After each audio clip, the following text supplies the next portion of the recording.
Greetings, I'm Yvonne Stapp for Science for the Public, and I welcome you to our Contemporary Science Issues and Innovations program. Today, we discuss how certain common pesticides harm children. Dr. Philip Landrigan is a pediatrician, a public health physician, and an epidemiologist with a very long history of research and leadership on toxins that affect the developing brain. He's a professor of biology and founding director of the Boston College Global Observatory on Planetary Health. For decades, Dr. Landrigan has produced evidence of the impact of pesticides and other toxins on the developing brain, and this is only a small part of his expansive research and his advocacy for the protection of public health, especially for children. Dr. Landrigan, thank you very much for joining us today. My pleasure. Really appreciate this. Yeah. I would like to get a little background because of the upheaval at the Environmental Protection Agency this past week to give people an understanding of what that agency is supposed to do. Could you just give us a little background on that? Yeah. So one way to think about the Environmental Protection Agency is that it's really the nation's largest public health agency. So the EPA has sweeping responsibilities. They have responsibility for providing us with good air quality, which means regulating pollution, providing us with clean water, with regulating chemicals, pesticides, a whole series of responsibilities under a number of different acts of Congress, all fall within EPA's purview. Okay, so it was set up to regulate because there had been so many problems, and it was set up, I believe, during a Republican administration back in the day, that was the 70s or something like that. Yeah, that's EPA was founded in, I think it was 1971, 71 yes. or 72, and it was founded by pulling pieces from the old Department of Health, Education, and Welfare, the Department of Agriculture, and a few others, and it was created under the presidency of Richard Nixon. Yes, right. And then it has struggled off and on ever since. So there it is. It's supposed to regulate all these important things. But we do have a problem that we have there's a political dimension to this, very much, correct? And so this is probably the third time that there's been a major upheaval in that organization, and that is very political. And so that has complicated the work that you have been doing for decades. So here is the thing we need to know now a little bit about this particular toxin, one of many, and then I'm going to ask you about your work on it. This chlorpyrifos, what is that? Where do they use it? And right. How does it get into our systems? So chlorpyrifos is an insecticide. Yeah. It's a member of a family of insecticides called the organophosphates. The war gas sarin that was used a decade or more ago in the Tokyo subway attack was a very potent organophosphate, and chlorpyrifos is in the same family. It was invented in Germany in the 1930s, and it was deliberately engineered to attack a particular receptor in the nervous system called the acetylcholinesterase receptor. This is a receptor that is in the brains and nervous systems of insects and other mosquitoes, which is why it kills those creatures. But we, humans, also possess this very same receptor, which means that we're susceptible to chlorpyrifos if we're exposed to it in too much, in too large a quantity, or worse yet, if we are exposed in the very earliest stages of life, for example, during the 9 months of pregnancy or in the first couple of years after birth, when the human brain is still forming, when it's still growing and developing, right. The brain is very, very vulnerable to chlorpyrifos during those sensitive periods. Okay, so that I would like to get clarified, that this does cross the placenta. So it's not just us getting it, but in the fetal development, this is inside the mother and crosses the placenta, it affects the brain, the developing brain, before birth even. That is absolutely true. Okay. That if a mother inhales chlorpyrifos in the air or eats a fruit contaminated with chlorpyrifos, chlorpyrifos goes into her bloodstream, it crosses the placenta, it goes into her baby's bloodstream, and goes into the baby's brain, where it causes damage. Okay, then what kind of damage? So it changes something or other, but what are the effects? What do you see? How do you know? Well, what we see in babies who are exposed to chlorpyrifos in the mother's womb is that they're at elevated risk when they're born of having a small head, which means that their brain has not properly developed. And then as those children grow up and they reach an age where we can test them, we find that they have lower IQ. Yeah. We find that they have a shortened attention span. We find that they're at increased risk for behavioral problems. And people in New York at Columbia University have followed a group of children who were exposed to chlorpyrifos in the womb. They followed them for more than a decade.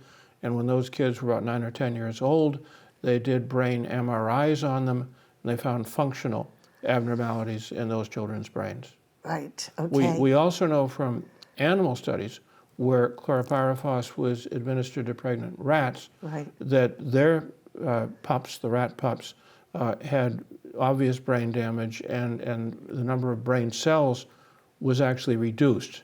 And we presume that probably happens in humans, but obviously we can't obviously test directly for it. I want to come back to those rat studies that you people did, because that really confirmed things for sure.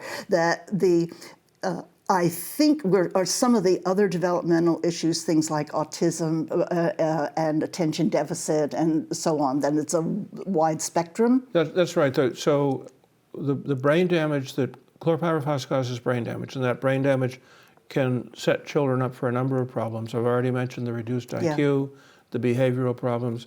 The shortened attention span can lead to attention deficit hyperactivity disorder, ADHD, and finally the chlorpyrifos brain damage can put children at increased risk for autism. Right. So, and we have had almost a kind of epidemic of this, and it's just within that time frame. It seems like when they could not get this stuff off the market.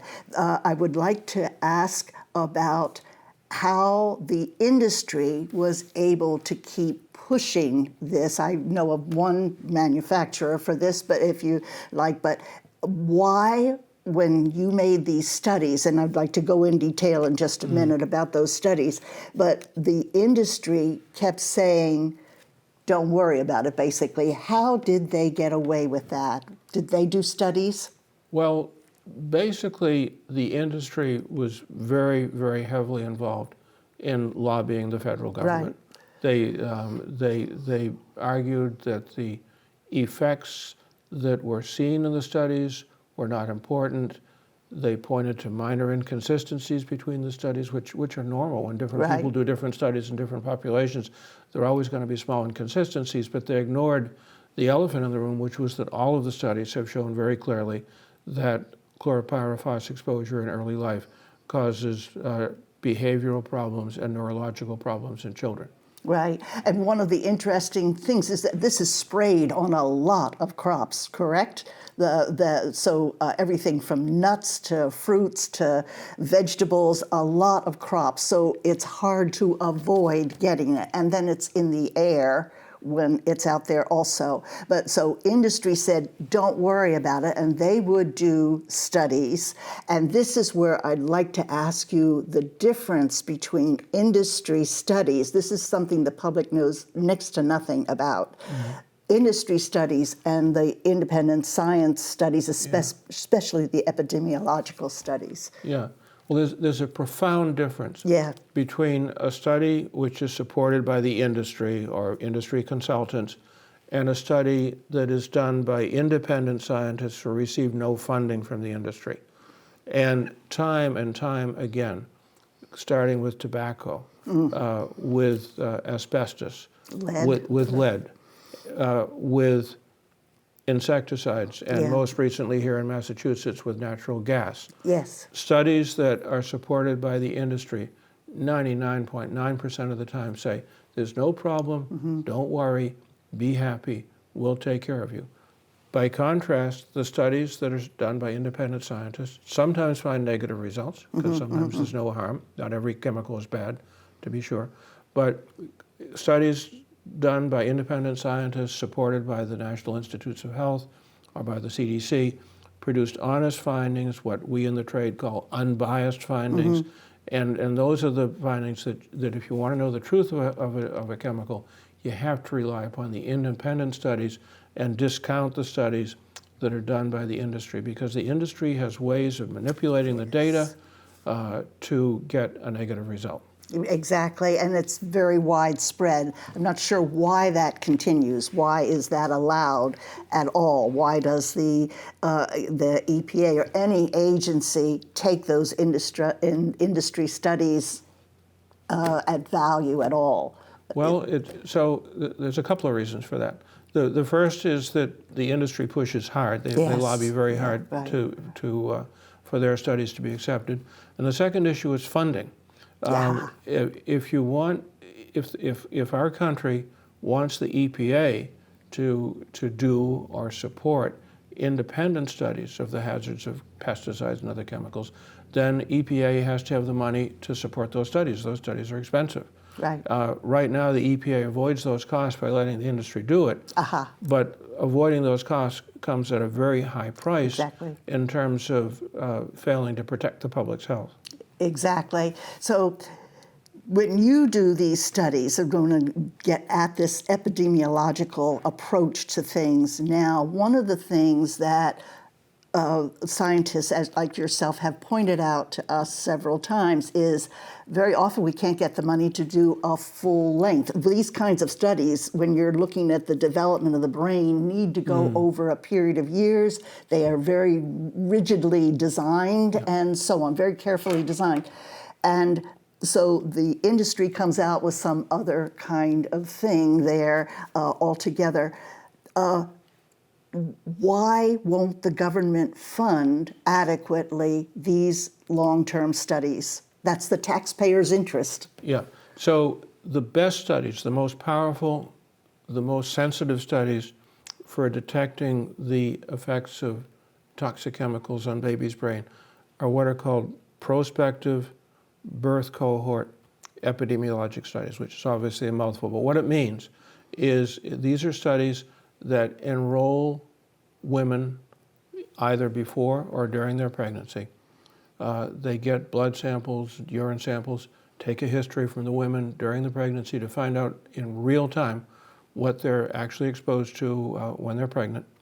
Then these studies follow the babies after they're born. They examine them at birth, at 1 year, 3 years, 5 years, 7 years, 10 years, and so on. So it takes at least a decade to complete these studies. That's obviously expensive. It's obviously time-consuming. And what the industry likes to do, in contrast, is they like to do short studies that look at people at only one point in time. And such studies are typically not very sensitive, not very well able to detect negative effects. And those kind of studies allow the industry to say, oh, no problem, be happy. Right. Who accepts those kinds of studies? They ought to know better, right? So at the agency. Well, unfortunately, the EPA is understaffed, underfunded, overwhelmed, overworked, and time and again, they simply accept the studies that the industry provides. Right. The other thing maybe is that the agency heads are politically appointed. The president appoints the heads of those agencies, and it seems as though the cases that I know of where it was totally disrupted, that is, the agency was gutted, basically, and things were reversed, decisions were reversed, and so on. That was like a political decision. Is that correct? Oh, absolutely. At the top. Absolutely. And you have pointed that out. We've, you know, over the years, we've seen the ups and downs of EPA, and it tracks very closely with who's in the White House. Yeah, right. So it means that a minority can override the judgment of the scientists in the same agency. The political appointees can override their judgment. That is correct. Okay. And meanwhile, people like you have spent decades on these studies and are urgently trying to preserve the health of a large population, and that's quite a real problem. In terms of this particular toxin, there are two things. There are the people in these agricultural fields that are exposed to it, neighboring areas of where this stuff sprayed from planes maybe or whatever, but they're getting heavy, heavy doses. The rest of us outside that environment are getting it in fruits and vegetables and stuff that we eat. And can you tell us anything about the impact on those people that are closest to that spray condition? Yeah, well, people who live and work on farms, people who live in agricultural, rural communities around farms, have a lot of pesticide exposure to not just to chlorpyrifos, but to a whole number of pesticides and herbicides. And there's a study, an independent study funded by the federal government through the National Institutes of Health, which has been running for a number of years, shows, for example, that rates of childhood leukemia are about twice as high in farm children as urban children. And it's hard to pin down the precise cause of that because they're exposed to so much, but it's clear that there's a risk there.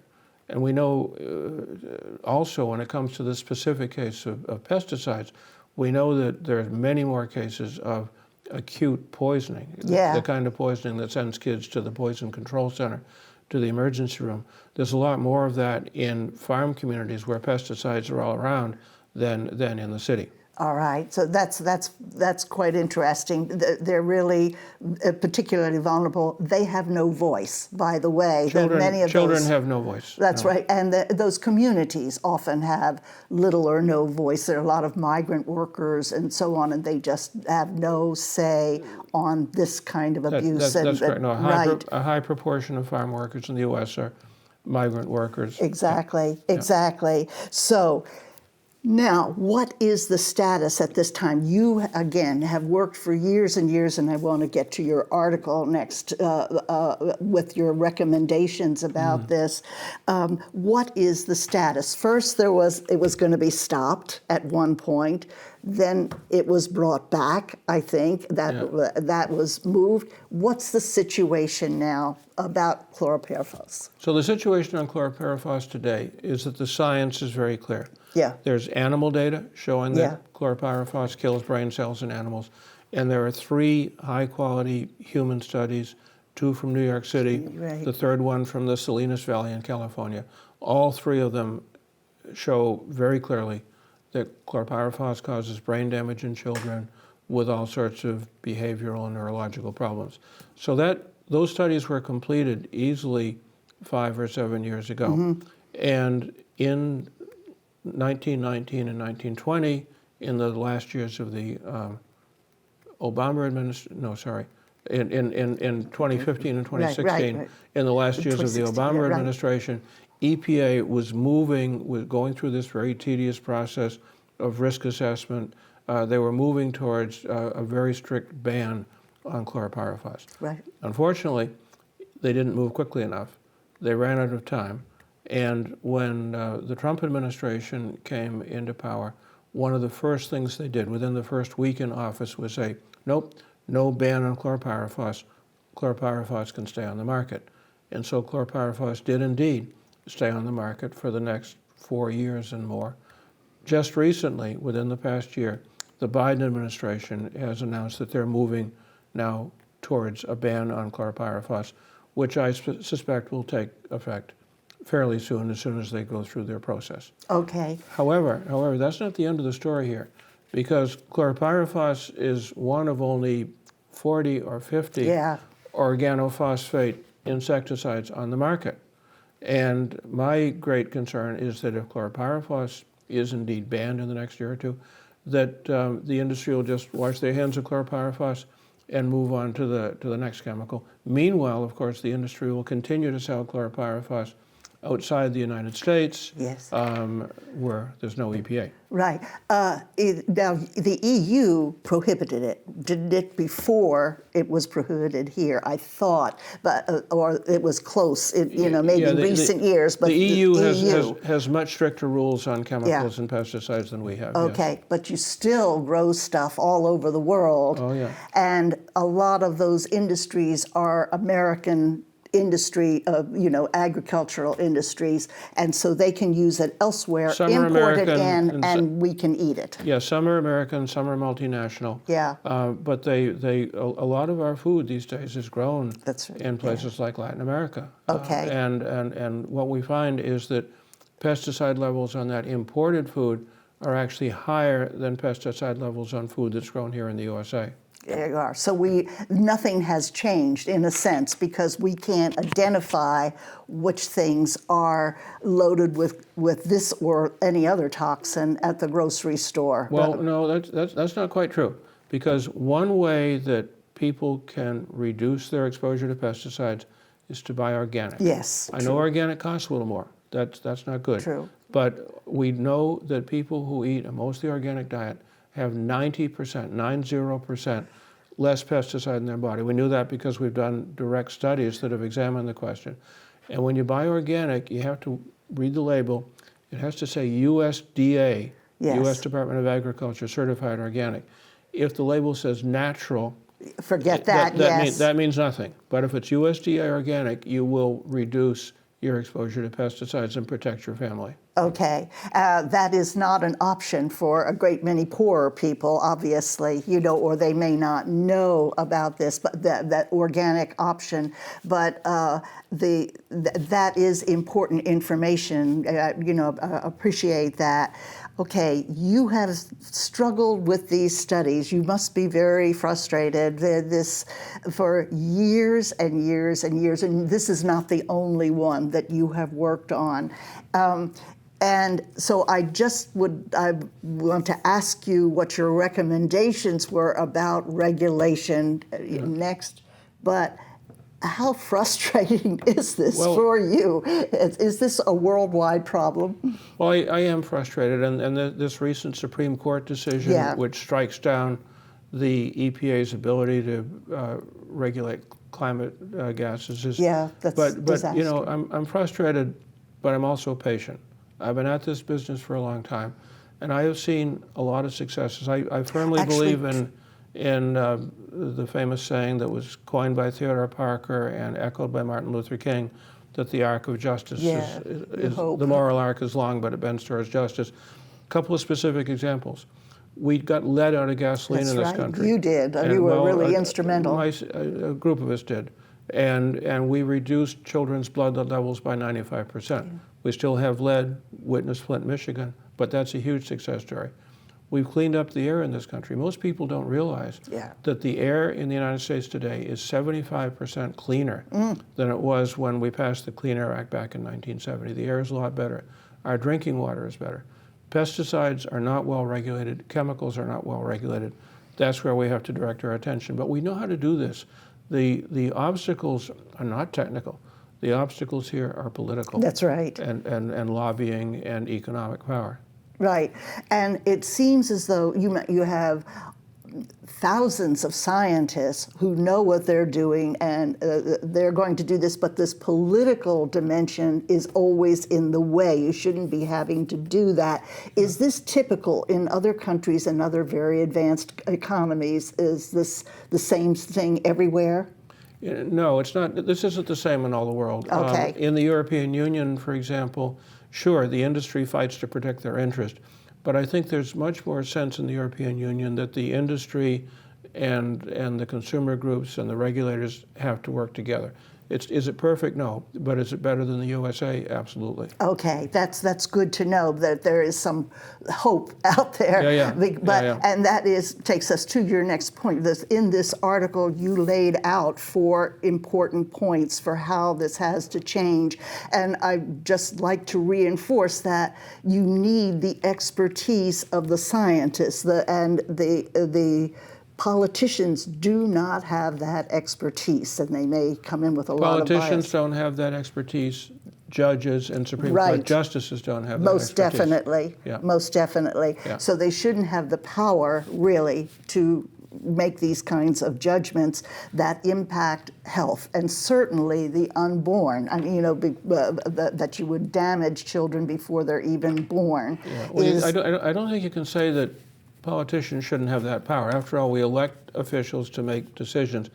But what they have to do when they make decisions is they need to be guided by the science. They need to pay attention to the science and not ignore it. Because when they ignore the science, blow past it, people get sick and people die. Right. But the other end of that is that, at least in our system, corporations have a great deal of power over the politicians, because we also have the election system that we have, the campaigning system. The money for running for election means that you can almost be owned and operated by some of these people. So there's a book that touches on that point, which I recommend to you. Senator Sheldon Whitehouse, who's the U.S. Senator from Rhode Island, has written a book called Captured. Yes. Captured. Yes. Which talks all about how corporate money captures far too many of our politicians. That's right. And so it's hard for everybody at this time. But it will be increasingly, it seems, just logically, increasingly important to have independent regulatory agencies, not just this one, but certainly the FDA, CDC, and so on. They need to make independent, professional kinds of decisions. So I would like to go then to your article it was Environmental Health News, and that is a journal that I highly recommend to people. It's very, very informative and accessible information. So you had 4 solutions in there. Would you mind telling us? Okay, so we have this dilemma at this point, and it's underscored this week. We have this dilemma. What are your 4 solutions, please? So number 1 is that EPA and the other regulatory agencies need to no longer use studies that are done and paid for by the industry. They need to be given enough funding so that they can commission independent studies that look at an honest, open fashion at the risks of pesticides and other chemicals.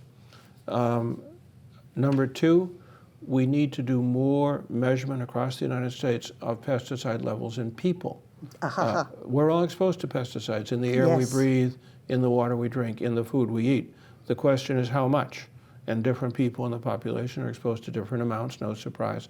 And the regulatory agencies need to be getting more blood samples, more urine samples from a statistical slice of the American population to actually know what we're exposed to.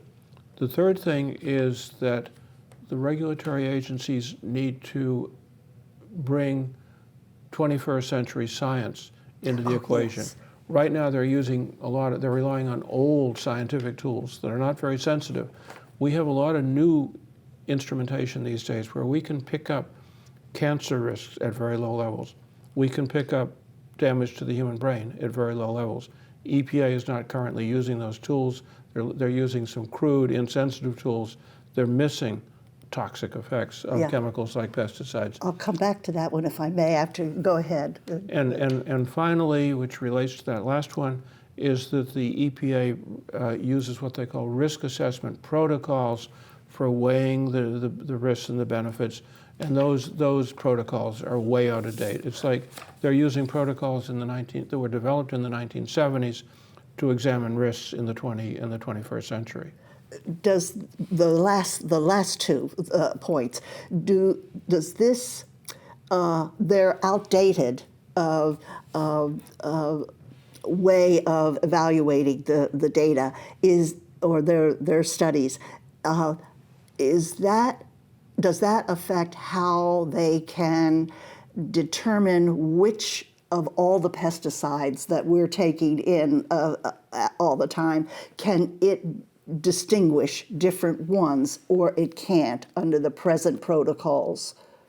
Is that something they need to refine if they had better modern approaches? No, their EPA is able to examine individual pesticides, because what they do is they look at the published studies and see what the scientists have said about a particular pesticide.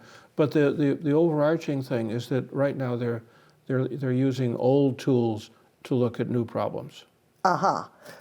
Give us an example. Would chlorpyrifos be one?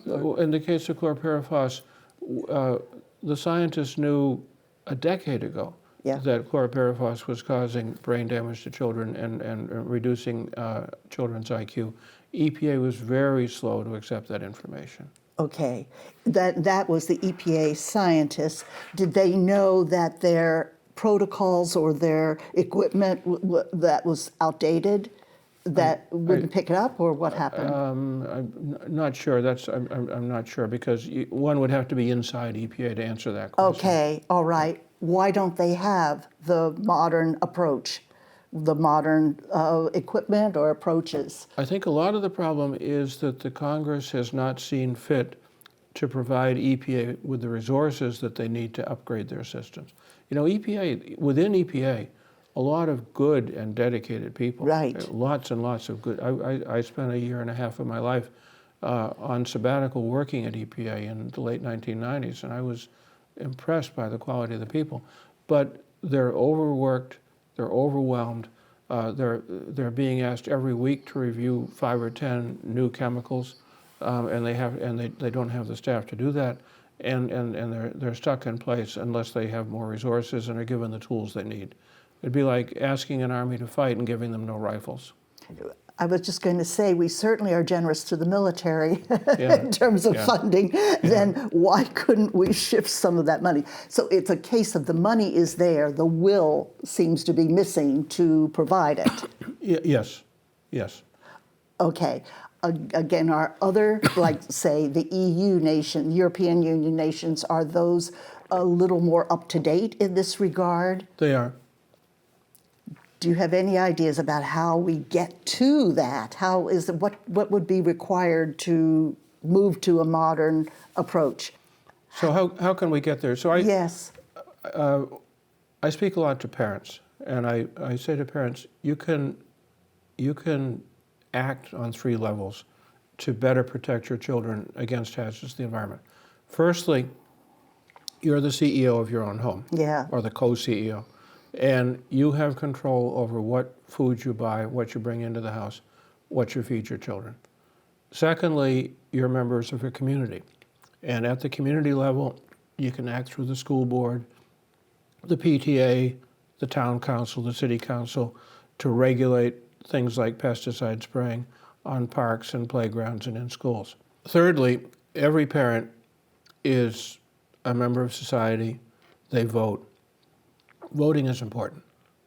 Democracy is not a spectator sport. If you want to protect your children and your grandchildren against pesticides and other toxic chemicals in the environment, you have to elect officials who are going to act to protect the public, to protect children, and not protect corporate interests. It's as simple as that. Honest politicians can come from either party, but you have to elect people that are going to protect the future. Just very quickly on that, of course, this country has the Electoral College and the gerrymander, which has certainly blocked a lot of voting from people who would want to express this kind of movement. The other thing is that it throws everything back to the individual. It's up to you to take care of this and so on. Do you have any, and that's very hard at the end of the day, as we will see very soon with the EPA regarding the environmental issue now, that is the climate issue rather, then it throws it back to the states, back to the individual, your problem. But you've got states that are adamant against the forward policies, and here you have states or groups that are going to block that individual vote or that community effort. Can scientists, as a block, do anything? Well, what we scientists do is we keep working. We continue studying the issues, writing the reports, speaking the truth. And we're not always heard, but we're patient, we're perseverant, and we keep at it. And we see our job as not to do politics, but to provide advice to the politicians, to the elected officials, so that if they have the will and the courage to do so, they can make decisions that will protect the public's health. Okay, then I hope that people like yourself with a very long, distinguished history in providing the accurate information of this sort, I hope your type will keep on writing. You need more media coverage too, and I don't know if Facebook can carry this kind of thing. You know, I don't see it It's more than enough in the 140 media. characters. Yeah. Yeah, that's exactly what I was going to say.